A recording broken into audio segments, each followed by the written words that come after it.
What is up, guys? Oh, wait. Sorry. Right throat.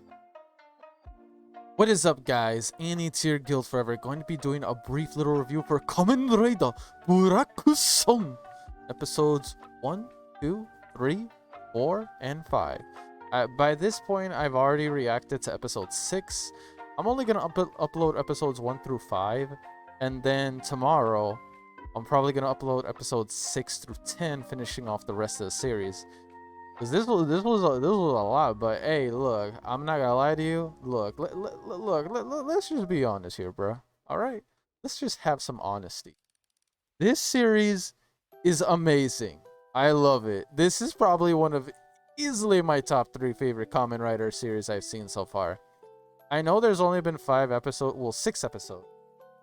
We count the one that I actually reacted to. I know it's hard to say like where I would place this in my favorite list, but this series is so good. The visuals, the gore, the fights, the story. It's very political, by the way. The whole situation with the Creation King, the Gorgum, like, you know, group, the 3 priestesses.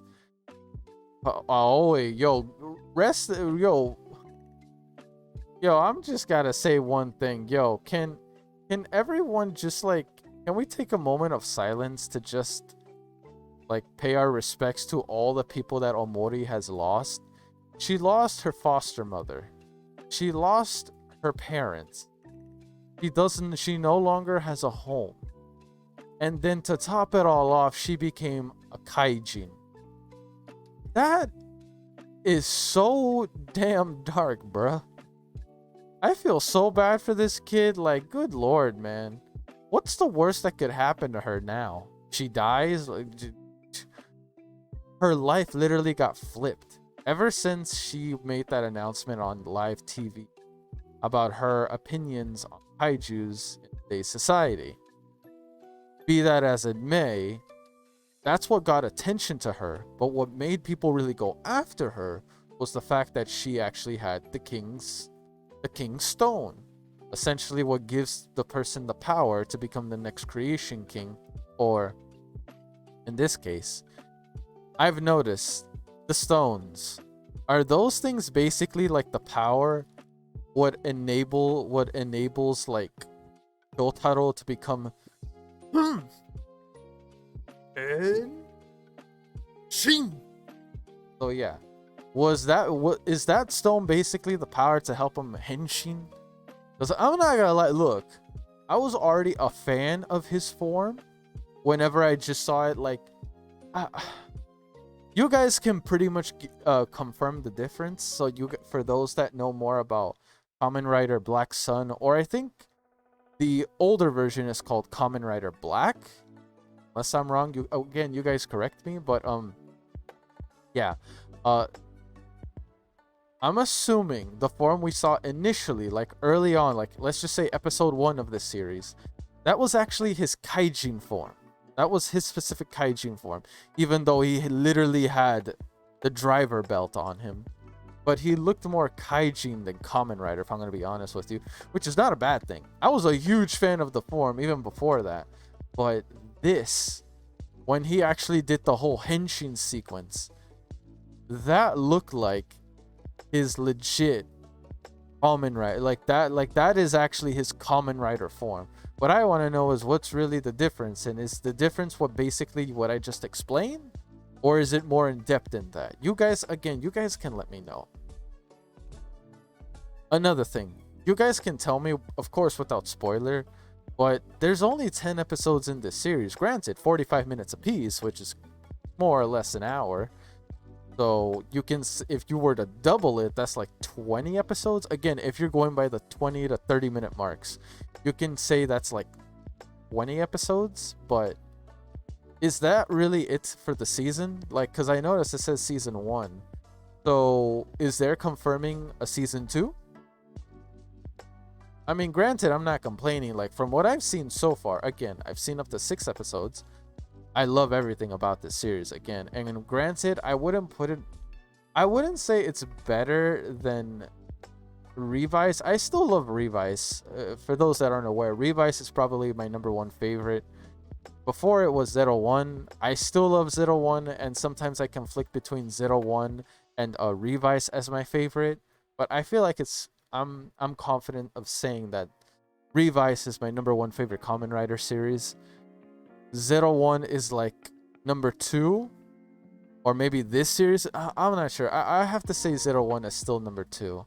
This series is probably like my 3rd favorite Kamen Rider series, just due to the fact that of how graphic and how dark it really is. I like it because I'm not saying that Kamen Rider can't get dark, especially from the series I've already seen. I'm not saying that, guys. I'm just saying that. Okay, I'm sorry. I was just distracted by the backtrack. Like, good lord, why is it moving so fast? Jesus Christ. But anyway, continuing.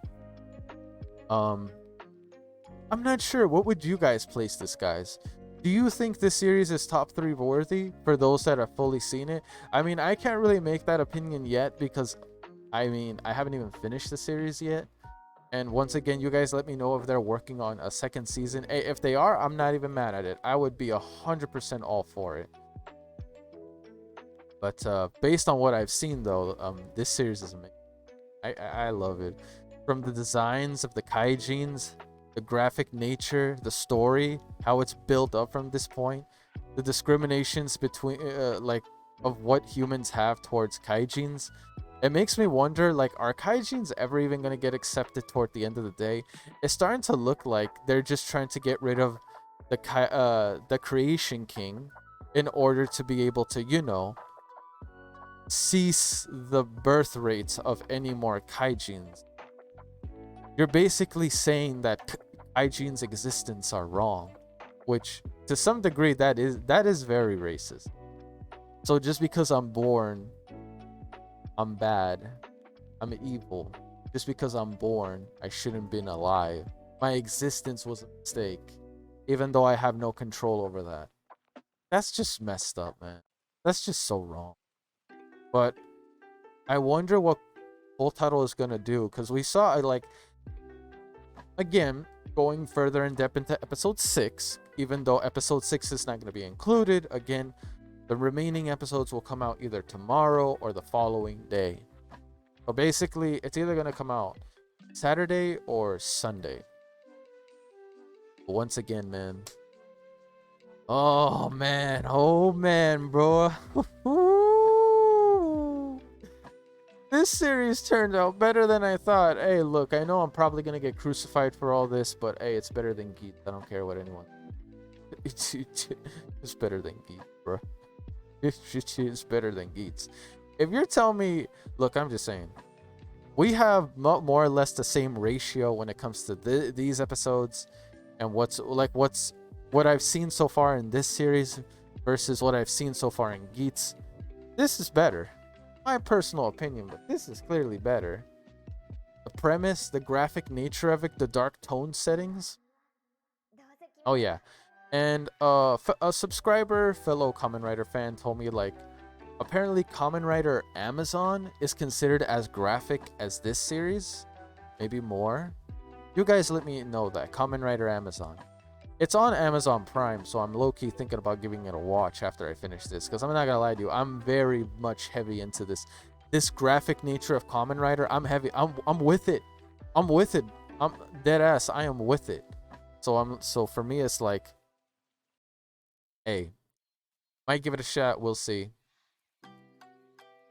Of course, it's not gonna be consistent, because I still have to get through Den O, and I promise I get through Decade, which I'm still going to commit to that promise.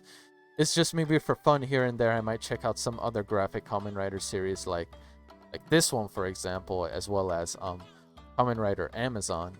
But yeah, man. Makes me wonder, how's it gonna all go down? Is the Creation King gonna die? Is there gonna be a new Creation King? I can't tell where it's leading toward right now, but clearly the current Creation King saw Kotaro at the end. Kotaro, I think that's how you say it. Sorry guys, again, my naming is pretty bad. At the end of episode 6, Um, yeah. It looked like the Creation King really wanted Kotaro. It's like, hey, yo, my, my boy, you got the gift. You got the gift, my boy. Let me pass down my knowledge and history onto you. Let me give you the power. Become the next Creation King. I'm no Kotaro is like, I ain't here to take over your seat. I'm here to make sure that no more seats exist from here going forward. I'm not sure. I will say this though. It's a very touchy subject and it does kind of delve into racism. So if you guys don't want to talk about it, I understand. But what was your thought process when you saw the whole discrimination against Kaijin and humans of it? If you were in this time settings, would you side with the humans or would you side with the Kaijin? Granted, you are 100% human being. You're not a Kaijin, you're not anything. Would you still side with the humans despite all the things they've done? Or would you side with the Kaijins because of how badly they've been discriminated and how they've been treated throughout these years? How would you feel about that? Or would you agree that the Creation King needs to go, ceasing any more birth rates for Kaijin in the future, and let them live out their days in peace, but their race is ultimately gonna perish, and it's just gonna be pure humans from now on? I know that's a very touchy subject, and honestly, there is no right or wrong answer, but I'm just very curious to get you guys' opinion. I'd love to know your opinion. I love to know what you guys think of this series in general. But once again though, if we are gonna have a discussion on this, please do not be toxic. Please do not be petty. Please do not be so overly emotional on my opinions or things that to be discussed in regarding to this. I have my opinions, you have yours. Let's agree to disagree if we can't come to a mutual understanding, okay? Because I'm just saying, I'm not here to babysit anyone, all right? Be respectful. Let's respect each other. Let's not do stupid things like insults, because I'm just saying. I'm a grown adult, dude. I ain't got time. I ain't got time for that crap. I ain't got time to go through like a freaking 3-hour argument. Okay, I ain't got your time.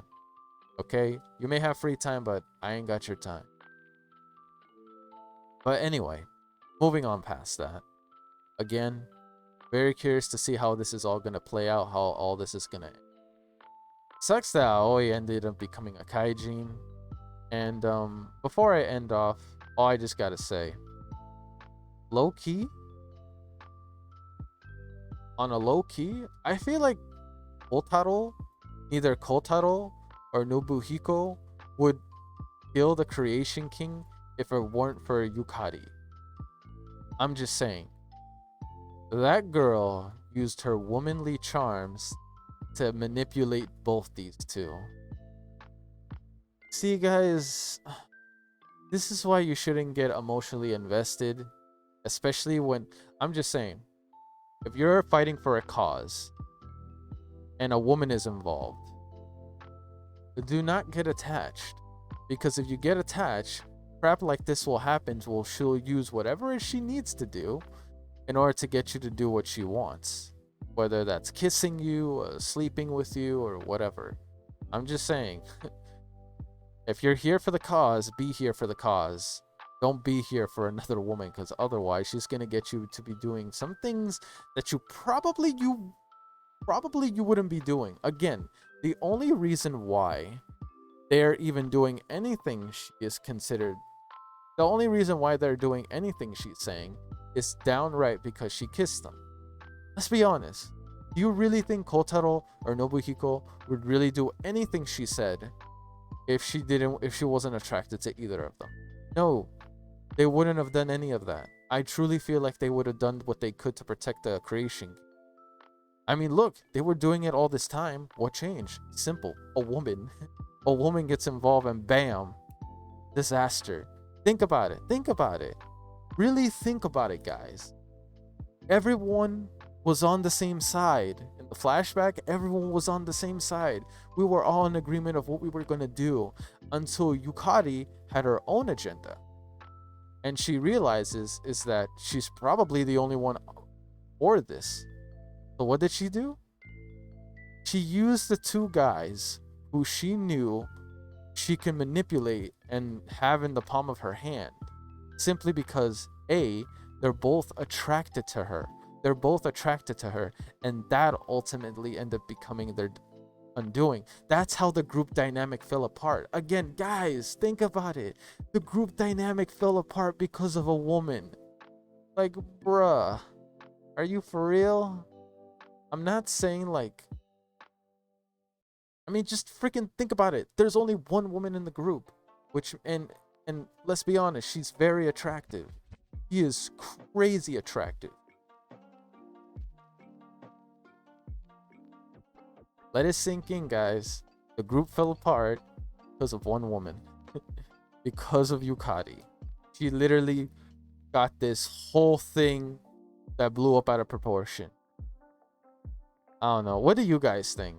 Do you guys think Yukari, if it weren't for Yukari, the group would have still stuck together? Or do you think that regardless of whether it was Yukari's intention or not, it would have been the same?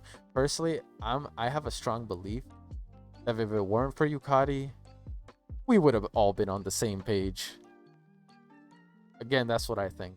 Anyway, guys, you guys let me know what you thought about this series. Let me know your opinions. Let me know, comment your own ideas, thought process in the comment section down below, and let me know what you guys all thinking. Hashtag in the comment section.